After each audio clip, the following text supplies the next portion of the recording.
বারাকাতুহু। প্যালেস্টাইনে দীর্ঘদিন ধরে যে ঘটনা চলছে, আক্রমণ চলছে, সেদিকে আক্রমণ হয়, এদিকে আমরা প্রতিবাদ জানাই। নানান ঘটনা আমাদের অজানা রয়ে যায়, বাংলাদেশের চাপটাগুলো উল্টায় না। আপনারা দেখেছেন সেই 7 অক্টোবরের ঘটনার পর থেকে আজকে পর্যন্ত 66,065 জন প্রকাশিত হিসাব অনুযায়ী শহীদ হয়েছে, যার মধ্যে 20,000 হচ্ছে শুধুমাত্র শিশু, যদি প্রকাশিত হিসাব অনুযায়ী। এর বাইরে আরো কত শহীদ হয়েছে আল্লাহ ভালো জানে।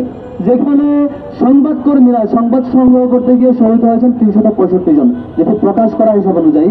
এই এত মাত্রায় শহীদ অল্প সময়ে, সেখানে আমাদের সামুদ ফ্লোটিলার মধ্য দিয়ে যে বাহিনী, যে নৌযানগুলো আমাদের গিয়েছে, আমাদের বাংলাদেশের শহীদ আন্দোলন থেকে শুরু করে গ্রেটা টুনিভার পর্যন্ত আরো যারা যারা বিভিন্ন দেশের রাষ্ট্র এমপি, সিলেক্টেড অ্যাক্টিভিস্ট, বিভিন্ন কালচারাল অ্যাক্টিভিস্ট অনেকে গিয়েছে। এটা খুব ক্ষুদ্র সহযোগিতা, এটা নিয়ে আমরা অনেক বেশি উৎফুল্ল হচ্ছি, ক্ষুদ্র খাওয়া। এরপরেও আমাদের দিক থেকে অনেক বেশি সাপোর্ট এবং সমর্থন তাদের প্রতি থাকবে যারা এই সাহসিকতা দেখিয়েছেন। কিন্তু এটা দিয়ে ফিলিস্তিনের মুক্তি আসলে হচ্ছে না।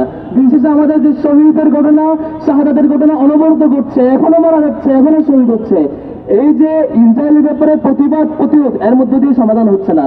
ট্রাম্প আরেকটা ষড়যন্ত্র এঁকেছে, আপনারা দেখেছেন যে হচ্ছে তারা 20 দফা প্রস্তাব দিয়েছে, 20টা পয়েন্ট। তার মধ্যে একটা হচ্ছে তিনি ইউকের সেই তৎকালীন প্রাইম মিনিস্টার, যিনি ইরাকে গণহত্যার জন্য অন্যতম দায়ী, টনি ব্লেয়ার, তাকে গাজার প্রশাসক হিসেবে তিনি প্রস্তাব করছেন। কি ঘৃণ্য একটা প্রস্তাব!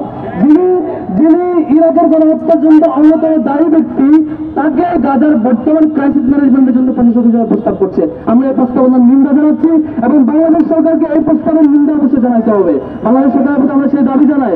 আমরা শুধুমাত্র ত্রাণ সহযোগিতা পাঠাইলে, শুধুমাত্র অল্প অল্প সহযোগিতা পাঠাইলে, কিছু কালচারাল অ্যাক্টিভিস্ট গেলে এই গাজা কিংবা ফিলিস্তিনবাসীদের পার্মানেন্ট সলিউশন কখনই হবে না। এর আগে বহু ত্রাণ সহযোগিতা গিয়েছে, বহু আশ্বাস আমরা দেখেছি, বহু রাষ্ট্রপ্রধান বহু প্রত্যাশা দেখিয়েছে। গাজাবাসীরা মুক্তি পায় নাই। গাজাবাসীরা দিন শেষে আবারও নিহত হয়েছে, শহীদ হয়েছে, আবার টর্চারের মুখোমুখি হয়েছে, দিন শেষে কর্নারেট হয়েছে। এখন যে ক্রিটিক্যাল মুহূর্তের মুখোমুখি হয়েছে গাজাবাসী, কোনো ধরনের সহযোগিতা পাচ্ছে না। ইতিপূর্বে আমরা এত ক্রিটিক্যাল পরিস্থিতি দেখি নাই। আমরা বাংলাদেশ সরকারকে আহ্বান জানাবো, এই ঢাকাকে আমাদেরকে অবশ্যই গ্লোবাল সলিডারিটির হাব বানাইতে হবে। ঢাকা থেকে পৃথিবীর যেখানে কোনো মুসলিম ঘটুক না কেন, যেখানে কোনো টর্চারের ঘটনা ঘটুক না কেন, এই ঢাকা যাতে আমাদের সলিডারিটির হাব হয়।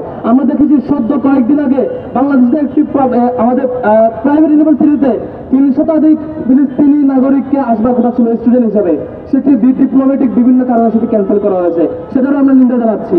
চট্টগ্রামের সেই একটা বিশেষ প্রাইভেট ইউনিভার্সিটির 3 শতাধিক স্টুডেন্টকে ফিলিস্তিন থেকে বাংলাদেশে আসার পিছনে যারা বাধা তৈরি করেছে, সেটিও ঘটিয়ে দেখা দরকার। শুধুমাত্র এটাই নয়, ফিলিস্তিনবাসীকে আরো যতভাবে বাংলাদেশ গভর্নমেন্টের সহযোগিতা করা দরকার, সবকিছু বাংলাদেশ সরকারের থাকা উচিত ছিল।